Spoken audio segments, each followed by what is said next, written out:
नमस्कार बच्चों।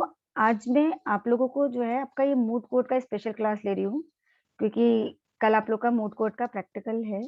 इसलिए आज इस स्पेशल क्लास में मैं आपको थोड़ा-सा बताऊँगी कि आपके किस तरह के क्वेश्चंस पूछे जाएँगे और आपको उनके बारे में कैसे जवाब देना है, ठीक है? तो सबसे पहला जो आपका मूड कोर्ट का क्वेश्चन रहेगा वो यही रहेगा कि मूड कोर्ट क्या होता है? सही है ना? तो मूड कोर्ट क्या है ये आप लोग आसानी से बता सकते हैं। आप सबने पढ़ लिया होगा कि मूड कोर्ट एक आभासी न्यायालय है। जिसमें स्टूडेंट्स जो हैं किसी एक स्पेसिफिक प्रॉब्लम को लेकर के, चाहे वो सुप्रीम कोर्ट की हो, चाहे हाई कोर्ट की हो, या सुप्रीम कोर्ट में कोई केस चल रहा है उसको लेकर के उसके ऊपर पूरा अपना तैयार करते हैं केस, आर्गुमेंट्स तैयार करते हैं और उसके बारे में वहाँ पे पूरा आर्गुमेंट्स करते हैं। इससे उनको पता चलता है कि एक प्रैक्टिकल नॉलेज मिलती है कि कोर्ट में जाके उन्हें क्या करना है, जिससे कि जब वो कोर्ट में जाएँगे ना, तो एकदम से नया एटमॉस्फेयर नहीं होगा उनके लिए। इसलिए मूड कोर्ट को एक कंपल्सरी सब्जेक्ट में रूप में रखा गया है। और इसका महत्व बहुत ज़्यादा इसलिए क्योंकि हमको जो लॉ कर रहे हैं उसका एक मुख्य उद्देश्य यही होता है कि हमें इसके बाद प्रैक्टिस करनी है या हम जज बनेंगे। कुछ ना कुछ तो हम लॉ से रिलेटेड करेंगे। जब हमें लॉ से रिलेटेड वर्क करना है तो हमारा एक उद्देश्य ये भी रहेगा कि हमें ये जानकारी हो कि प्रैक्टिकल नॉलेज हो। एक बुकिश नॉलेज होती है कि हमने बुक में सारे सेक्शंस पढ़ लिए। एक होता है कि प्रैक्टिकली हम उसे कैसे अप्लाई करेंगे। तो मूड कोर्ट में हमको उसको प्रैक्टिकली अप्लाई करना सिखाया जाता है कि हम इस चीज़ को प्रैक्टिकली कैसे अप्लाई कर सकते हैं। तो इसीलिए मूड कोर्ट का हमारे लिए काफ़ी महत्व रहता है। जो सेकंड क्वेश्चन है, मूड कोर्ट कॉम्पिटिशन में कौन भाग ले सकता है? Who takes part in a moot court competition? ये बहुत पूछा जाता है और बच्चे एक्चुअली इसमें कई बार गलत कर देते हैं। तो मूड कोर्ट कॉम्पिटिशन में कौन पार्ट लेगा? आप लोग ही पार्ट लोगे जो लॉ के स्टूडेंट्स हैं एट प्रेजेंट। जो जिस भी कॉलेज में हो रहा है या किसी कॉलेज की टीम जा रही है, तो उस कॉलेज के उस टाइम जो एट प्रेजेंट स्टूडेंट्स हैं, वो स्टूडेंट्स मूड कोर्ट कॉम्पिटिशन में पार्टिसिपेट करते हैं। इसके बाद आता है कि वो क्या कार्य करते हैं। एडवोकेट्स बनना, उसमें जो भी कार्य होते हैं, कार्य 2 तरह का होगा कि आप कौन-कौन से रूप में रह सकते हैं, एडवोकेट के रूप में या उस कॉम्पिटिशन के लिए जो भी कोर्ट रूम में बनाया जा रहा है, वो सारे के सारे लॉ के स्टूडेंट ही रहते हैं, ठीक है? और कार्य आपके क्या होगा, आपका रिसर्च करनी होगी, आपको मूड कोर्ट की प्रॉब्लम के बारे में सारा रिसर्च करनी होगी, उसका पूरा केस लॉ निकालना, उसके आर्गुमेंट्स तैयार करना, उसका मेमोरियल तैयार करना, ये सब आपका वर्क होता है जो एक मूड कोर्ट कॉम्पिटिशन के लिए टीम्स करती हैं, जो स्टूडेंट्स होते हैं वो करते हैं। तो इसलिए आपसे जब पूछा जाएगा कि आप क्या-क्या फंक्शंस करते हैं, तो आपको ये सारी चीज़ें उसमें बतानी है। इसमें एक चीज़ ये रहती है जो बहुत इम्पोर्टेंट होती है, who can take part as a जज इन मूड कोर्ट?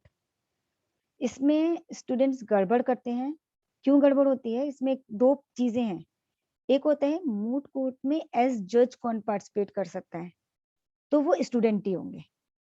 आप लोगों में से कोई एक जना वहाँ पे जज बना के बैठा दिया जाएगा, ठीक है? एक होता है कि कौन मूड कोर्ट कॉम्पिटिशन को जज कर सकता है।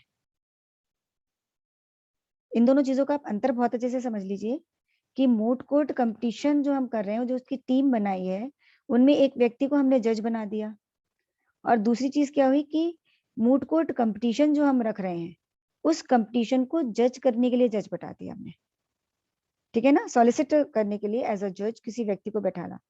तो जो कोई व्यक्ति वहाँ पे एज़ जज मूड कोर्ट कॉम्पिटिशन में पार्टिसिपेट कर रहा है, वो लॉ स्टूडेंट होगा, आप में से कोई भी। और वो जो व्यक्ति मूड कोर्ट कॉम्पिटिशन को जज कर रहा है, who is soliciting as a जज इन अ मूड कोर्ट कॉम्पिटिशन, वो व्यक्ति कोई भी हो सकता है।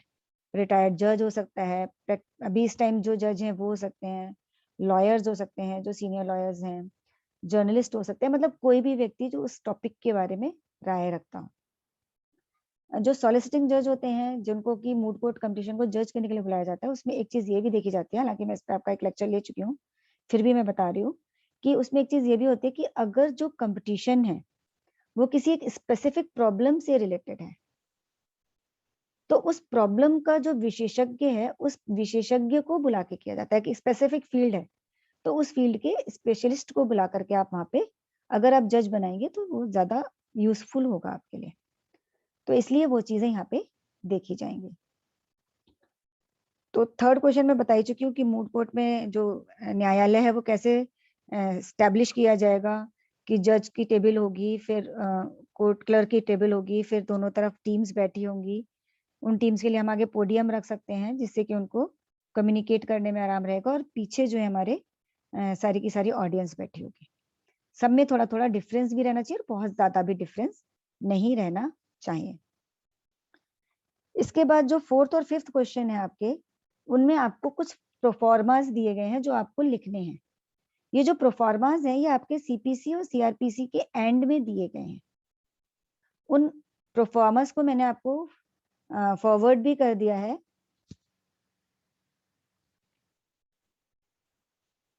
तो आप वहां पे भी उनको देख सकते हैं। जैसे ये फॉर्म नंबर 3 है, bond and bail bond after arrest under a warrant.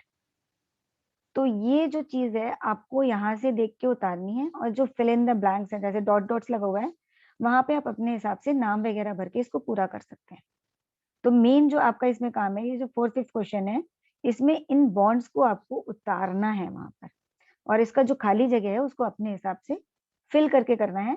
इनके बारे में थोड़ी जानकारी ले लीजिएगा, जिससे कि आपको पता रहे बॉन्ड क्या होता है, वारंट क्या है। तो ये सारी चीजें आप इसमें यहाँ से देख सकते हैं। ये सारे फॉर्म्स यहाँ पर हैं। ये मैंने आपको पीडीएफ फाइल भेज दी है ग्रुप में, तो वहां से आपको मिल जाएगी। ये सारे के सारे आपको इसमें लिखने हैं अपनी कॉपी में। आई होप कि आपने लिख लिए होंगे ज्यादातर ने, और नहीं लिखे हैं तो यहाँ से आप देख सकते हैं। ये सारे फॉर्मेट्स हैं इसमें।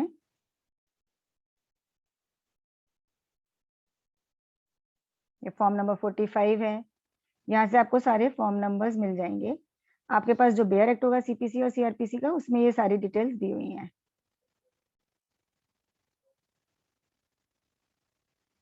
समन्स टू विटनेस आप निकालेंगे तो उसका क्या फॉर्मेट रहेगा, वो सारा का सारा है। साक्षी को सम्मन हिंदी इंग्लिश दोनों में दिए हुए हैं, अगर आपके पास डिग्लॉट का वो है बेयर एक्ट तो। ऐसे ही warrant of sale of property in execution of a degree for money, कि हम कैसे मनी की डिग्री में प्रॉपर्टी को सेल कर सकते हैं, उसके लिए भी हम वारंट जो निकालेंगे वो सब इसमें है। धन की डिग्री के निष्पादन में कुर्की का वारंट, ठीक है ना।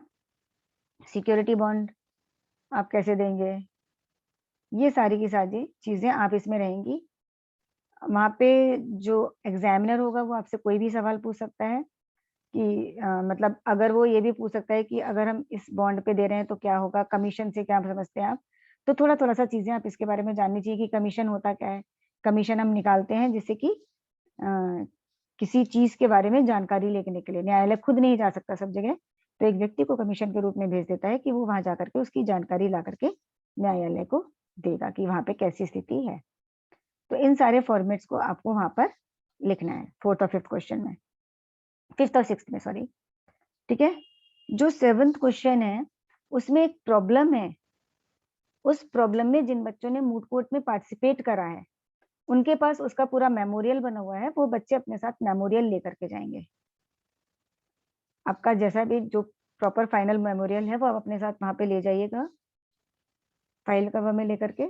और वो आपका वहां पे रहेगा। आपके पास दोनों फाइलें होनी चाहिए, जो कॉलेज से फाइल मिली है वो भी, और ये जो आपका मूट कोर्ट का मेमोरियल है वो भी। आप दोनों चीजें वहां पे लेके जाएंगे। उसमें आपको ये पता होना चाहिए कि कौन सा केस है, केस के फैक्ट्स आपको पता होने चाहिए। तो फैक्ट्स को आप थोड़ा सा याद कर लीजिएगा, किस एक्ट से रिलेटेड है, कौन से सेक्शंस हैं। केस का नाम जैसे Satish versus state of Maharashtra है, ये 2021 का केस है। बॉम्बे हाई कोर्ट की जो नागपुर बेंच है उसका डिसीजन है, उसी के ऊपर बेस्ड है। इसकी अभी अपील चल रही है सुप्रीम कोर्ट में। अभी फाइनल डिसीजन आने वाला है, आया नहीं है। तो आपने फाइल बनानी है, अगर नहीं बनाई है तो बना लीजिए। प्रिंट आउट आप सबके पास है, वो प्रिंट आउट आप अपने साथ लेकर के आइएगा। जो भी 6 टाइम के बच्चे हैं उनके लिए है ये। तो आपको केस का नाम पता होना चाहिए, कौन सी बेंच ने डिसाइड करा है, केस के फैक्ट्स पता होने चाहिए, और आपका आर्गुमेंट जो है वो थोड़े बहुत आप वहां पर बता सकें। क्योंकि जब आप मेमोरियल दिखाएंगे तो वहां पे आपसे इसके बारे में पूछा जाएगा कि ये केस क्या है, इसके फैक्ट्स बताइए। जजमेंट क्या आया था नागपुर बेंच का जिसके खिलाफ यहाँ पे अपील चल रही है सुप्रीम कोर्ट में, और क्यों चल रही है सुप्रीम कोर्ट में अपील। तो ये चीजें आपकी जानकारी में होनी चाहिए कि क्यों चल रही है अपील। क्योंकि जो उन्होंने कहा, पॉक्सो एक्ट का जो उन्होंने धारा निकाल दी, वो एक बहुत ही मेन धारा थी। अगर उसको निकाल देंगे तो बहुत दिक्कत हो जाएगी, क्योंकि अगर हम कपड़े के ऊपर से किसी व्यक्ति को छू रहे हैं तो अगर वो सेक्सुअल ऑफेंस नहीं माना जाएगा। मतलब स्किन टू स्किन टच जो उन्होंने वर्ड कह दिए थे, उस चीज को उन्होंने कहा कि नहीं ये गलत है, इसी आधार पर अपील लेके गए कि टच करने का मतलब स्किन से स्किन टच करना नहीं है, अगर कपड़े के ऊपर से भी आप टच कर रहे हैं तो वो भी मान लिया जाएगा कि आपने उसको सेक्सुअली हैरेस किया है। तो इसलिए ये चीजें आपको जानकारी होनी चाहिए थोड़ी सी इसके बारे में। तो स्किन टू स्किन टच क्या है और स्किन टू स्किन टच से क्या प्रॉब्लम है। तो ऐसे तो कोई भी जना किसी के साथ रेप करेगा ग्लव्स पहन करके, जैसा कि उन्होंने कहा है, तो ग्लव्स पहन के करेंगे तो आप कह देंगे हमारे तो स्किन टच ही नहीं हुई।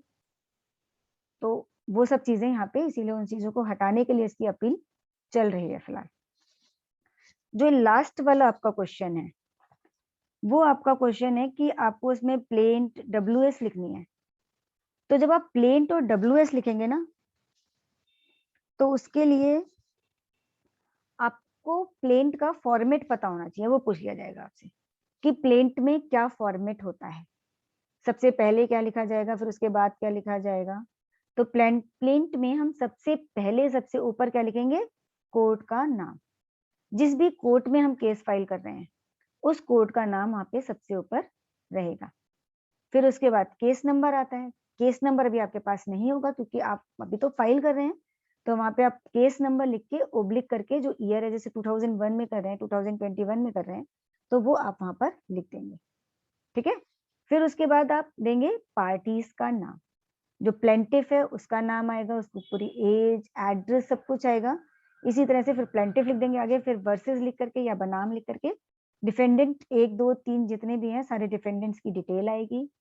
अगर कोई डिफेंडेंट माइनर है या पागल है तो उसका लीगल रिप्रेजेंटेटिव आएगा, जो वहां पर उसको वैध प्रतिनिधि होगा, जो उसको वहां पे वाद मित्र कह सकते हैं, कुछ भी कह सकते हैं, जिसको कि वहां पे उसका जगह से बनाया जाएगा उसका। तो वो सारी चीजें आपको पता होनी चाहिए। फिर आप बीच में लिखेंगे प्लेंट में सबसे जरूरी चीज क्या होती है कि कॉज ऑफ एक्शन होना चाहिए वहां पे आपका, वहां पे आपके पास एक रिलीफ होनी चाहिए। भाई हम कोई केस दाखिल कर रहे हैं तो हम एक रिलीफ चाहते हैं कोर्ट से, इसी के लिए तो हमने केस में दाखिल कर रहे हैं, तो रिलीफ होनी चाहिए।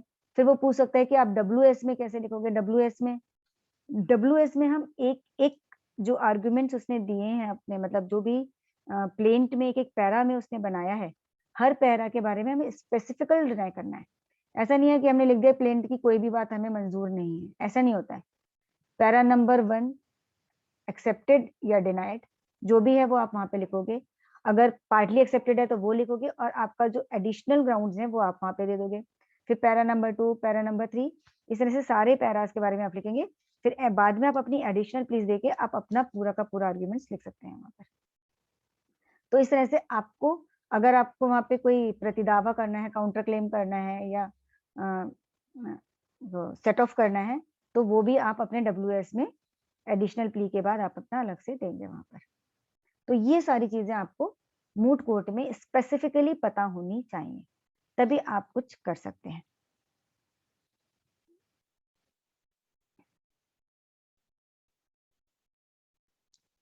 जैसे कि सबसे ऊपर आपका कोर्ट का नाम रहेगा कि कौन सा कोर्ट है, देन आप केस नंबर डालेंगे ओब्लिक करके 2021। फिर यहाँ पे पार्टीज के नाम आ जाएंगे, वर्सेस बीच में लग जाएगा, और यहाँ पर पार्टीज का सबसे पहले प्लेंटिफ के नाम आ जाएंगे, फिर डिफेंडेंट के। अगर 1 2 3 जितने हैं सबका नाम आएगा, सबका अलग अलग एड्रेस आएगा। अगर 3 डिफेंडेंट आपस में भाई हैं और एक ही घर में भी रह रहे हैं, तब भी आपको तीनों का एड्रेस सबका अलग अलग देना है, वल्दियत अलग अलग देनी है। आप ये नहीं कर सकते तीनों के नाम लिख दिए और नीचे लिख दिया सबका पता या एड्रेस फॉर ऑल एवर, इस तरह से नहीं कर सकते। आपको हर व्यक्ति का अलग अलग पता अलग अलग देना है, क्योंकि हर व्यक्ति को अलग अलग सम्मन भी जाएगा। प्लेंटिफ या डिफेंडेंट जो भी हैं, डिफेंडेंट्स के पास जो सम्मन जाएगा सबके पास अलग अलग जाएगा। ऐसा नहीं कि आपने भाई को सम्मन दे दिया तो आपको दूसरे भाई को सम्मन देने की आवश्यकता नहीं है। सबके पास अपना अलग अलग सम्मन भेजना आपके लिए आवश्यक है। तो इस तरह से आप प्लेंट लिखेंगे, इसमें रिलीफ होनी चाहिए, फिर प्लेंट की बॉडी होगी, ये सारी चीजें आपकी इसमें रहनी जरूरी है। तो मूट कोर्ट पे यूजुअली इसी तरह के क्वेश्चन पूछे जाएंगे आपसे। बाकी अगर आप कुछ भी नहीं बताएंगे तो वो आपसे वहाँ पे कुछ भी पूछ सकता है। लेकिन कोशिश कीजिए, अगर वो आपको ऑप्शन दे रहे हैं कि आप कुछ भी बता दीजिए जो आप कोई टॉपिक पढ़ के आए हैं, तो कम से कम आपकी डायरी में आपके 2-3 टॉपिक ऐसे अच्छे से तैयार होने चाहिए। अगर आप सारा नहीं भी कर पा रहे हैं, जिसके ऊपर वहाँ पे अगर आपसे पूछे तो आप कह दें सर इस टॉपिक पे पूछिए, और जब वो उस टॉपिक पे पूछे तो आप वहाँ पे उसके बारे में बता सकें। ऐसा नहीं हो कि आपने कहा सर इस टॉपिक पे पूछ लीजिए और फिर उसने पूछना शुरू करा तो आप इधर-उधर देख रहे हैं। आपको उसका वहाँ पे जवाब देना है। कॉन्फिडेंट रहिए, घबराना नहीं है, एग्ज़ामिनर बैठा है, अगर आप सही जवाब देते हैं तो आपको अच्छे नंबर मिलेंगे ही मिलेंगे। ऐसा कुछ भी नहीं है कि आपने जवाब दिया और आपको नंबर नहीं मिलेंगे। तो आपको वहाँ पे जवाब देना है, बोलना है, जैसे आप मेरे से बातचीत करते हैं वैसे ही आपको वहाँ पे भी बातचीत करनी है आराम से। डरना नहीं है, अपना जो मैटर है आपको वहाँ पे बोलना है, बेधड़क बोलना है और आराम से बोलना है। मतलब आप डरे भी नहीं और सामने वाले की इंसल्ट भी ना हो। ये दोनों चीज़ें वहाँ पे आपको देखनी है।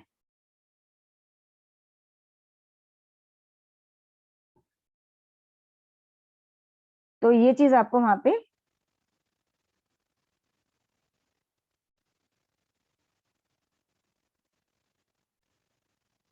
करना है।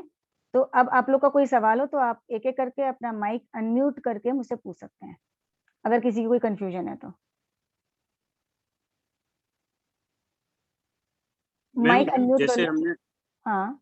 मैम हमने जैसे क्वेश्चन नंबर 7 है, हुँ। उसका मैम हमने अपने केस को स्टडी करके मैम हमने फैक्ट्स को एक जगह लिखा है, मैम प्रोसिक्यूशन की आर्गुमेंट लिखी है और मैम हमने डिफेंस की भी आर्गुमेंट तैयार की है। ठीक है। तो मैम जैसे हाँ। कल एग्जामिनर अगर हमसे पूछता है तो हम उससे ये कह सकते हैं कि हमने facts and argument both parties का हमने तैयार किया है, तो मैम हम वहाँ सुना सकते हैं हाँ, लिखकर, सुना सकते जैसे हैं। मैम हमने। अगर वो पूछ रहा है तो आपसे पूछेगा तो आप वहाँ पे बता दीजिए फैक्ट्स। बहुत डिटेल में नहीं बताना है वहाँ पे, क्योंकि आपके पास जी इतना मैम। टाइम नहीं होगा कि आप आधे घंटे का चलेगा एक बच्चे का। तो वहाँ जी पे मैम। आप थोड़ा शॉर्ट में करके बता दीजिए जितनी देर वो आपसे पूछ रहा है। ठीक है मैम। ठीक है ना?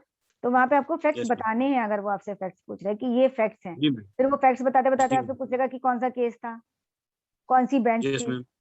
कब डिसाइड ठीक हुआ, मैम। अभी सुप्रीम कोर्ट यस में मैम। क्या चल रहा है, मतलब इसकी अपील चल रही है कि नहीं चल रही है। तो अपील जी चल रही है मैम। तो उसमें क्या हो रहा है, या आपने अपने आर्गुमेंट्स में क्या स्पेसिफिक दिया है। ठीक तो मैम। वो सारी चीज़ें आप में बता सकते हैं।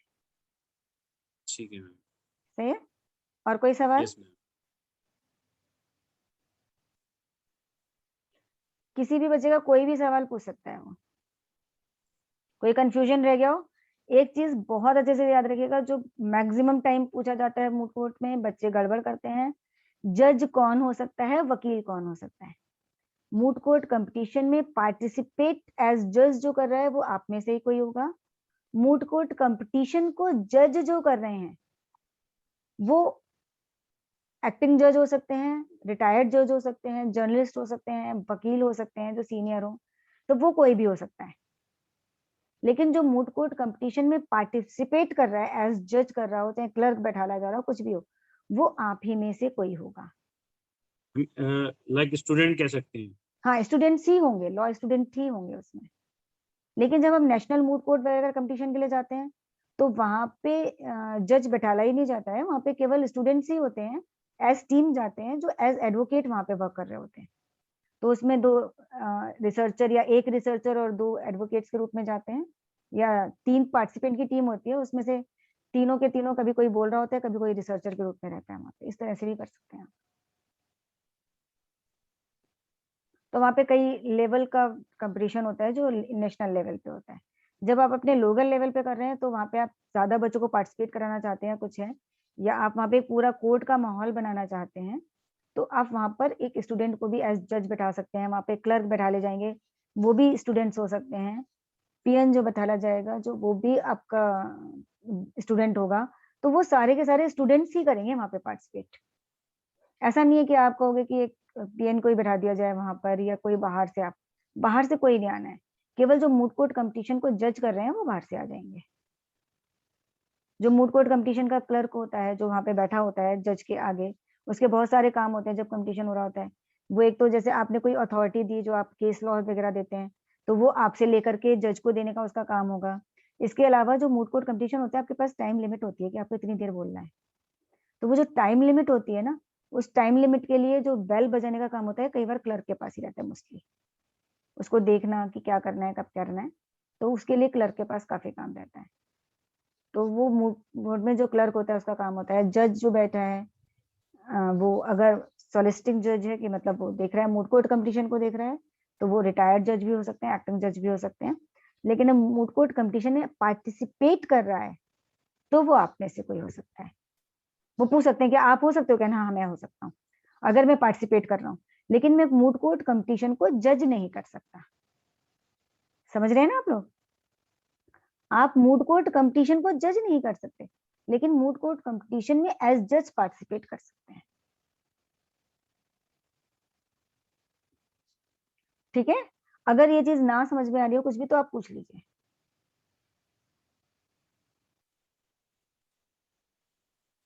मैम ये चीज समझ में नहीं आई कि मूड कोर्ट में मैम जैसे आपने बताया था एक्टिंग जज होगा या सीनियर एडवोकेट होगा या कोई जर्नलिस्ट होगा, हाँ, लेकिन अभी नहीं, जैसे मैम आपने जो मैं आपको वही दो चीजें बता रही हूँ। देखिए, एक मूड कोर्ट बनाया हमने, यस मैम, कॉलेज में मूड कोर्ट बना है, यस मैम, ठीक है? तो एक होता है कि मैं केवल आपको मूड कोर्ट की प्रैक्टिस करा रही हूँ और आपको एक कंपटीशन के रूप में, मतलब 2 टीम 4 टीम बना के कंपटीशन नहीं करा रही थी कौन सी टीम बैठेगी, आपकी प्रैक्टिस के रूप में एक मूड कोर्ट का पूरा तैयारी करवा रही हूँ मैं आपको। और ओके उसका मैम, एक फाइनल हम रिहर्सल करेंगे एक दिन बैठ के। तो जो हम यस मैम, फाइनल रिहर्सल और उस तरह से कर रहे हैं, तो उसमें देखिए आपके एडवोकेट्स भी आप ही लोग हो, कोर्ट क्लर्क भी आप जी में से ही मैम, किसी को बनाया जा रहा है, और जज भी यस आप में मैम, से कोई रहेगा और पीएन भी आप में से कोई रहेगा। ठीक है? लेकिन अगर हम yes mood ma'am, court competition कराएं, सपोज मानिए, जिसमें हम आपके 2-2 बच्चों की या 4-4 बच्चों की 5 टीम बना दी या 6 टीम बना दी। अब जो आपकी 6 टीम बनी है उसमें से कोई एक टीम जीतेगी, यस मैम, उस टीम को जज कौन करेगा कि कौन जीतेगा? तो उस कंपटीशन को जो जज करेंगे वो रिटायर्ड जज या एक्टिंग जज वगैरह रहेंगे जो अभी हैं जजेस। ओके मैम, ठीक है ना? तो वो वाली चीज रहेगी आपकी इसमें। अब क्लियर हो गया मैम, सही है? Yes ma'am. और कोई सवाल किसी का?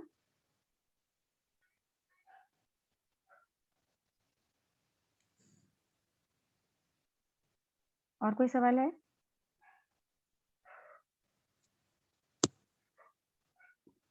तो आज के लेक्चर में यही चीज है कि आपको कैसे वहां पे पार्टिसिपेट करना है मूड कोर्ट। तो मूड कोर्ट का जो मैम आपका कल प्रैक्टिकल रहेगा। हाँ, मैम ये Satish versus state of Bombay की फर्स्ट हियरिंग कब हुई थी मैम? ये नहीं पता है बेटा, वो आप ऑनलाइन वो कर लीजिए। इसका जो फाइनल जजमेंट है वो 19 जनवरी 2021 को आया है। फर्स्ट हियरिंग वैसे जनरली नहीं पूछेंगे, फाइनल जजमेंट पूछेंगे। 5/2/2020 का शायद उसका जजमेंट है नागपुर बेंच का, सेशन कोर्ट का, उसके बाद की ही होगी। इसमें जो सेशन कोर्ट का जजमेंट है ना, उसके बाद ही उसकी हियरिंग होगी। अच्छा, ओके। और कोई सवाल?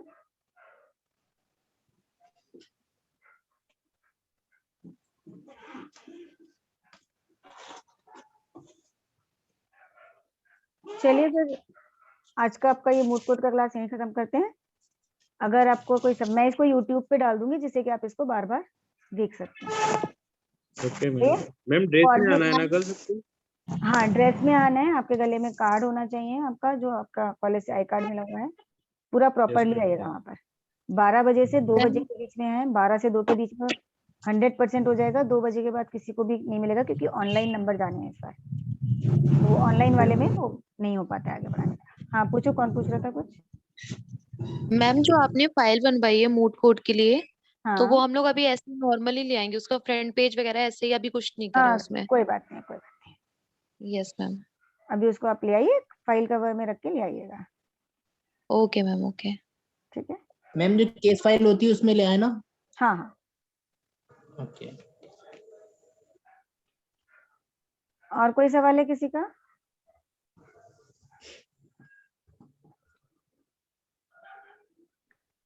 चलिए, इतना काफी है। यस। Good night. जो आपका WS है उसको रिटन स्टेटमेंट कहते हैं, यानी लिखित कथन, जिसको कि प्रतिवादी दाखिल करता है। ठीक है ना? तो जो होता है प्लेंटिफ एंड डिफेंडेंट, वादी और प्रतिवादी। और जब हम अपील में जाते हैं तो अपीलांट और रेस्पोंडेंट हो जाता है वहां पे। तो ये चीजें थोड़ा सा ध्यान रखिएगा आप लोग। एक चीज आपको और याद रखनी है कि आपका जो पेपर का नाम है वो क्या है, moot court exercise and internship. तो ये आपको पूरा नाम याद रहना चाहिए, moot court exercise and internship.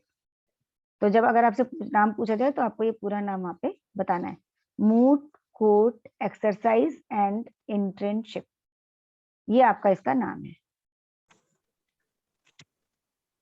अगर आपको ये वीडियो पसंद आया है तो आप इसे लाइक और सब्सक्राइब कीजिए, और अगर कोई भी आपका सवाल बचता है तो आप इसमें कमेंट बॉक्स में आप मुझसे वो सवाल पूछ सकते हैं। Okay, thank you.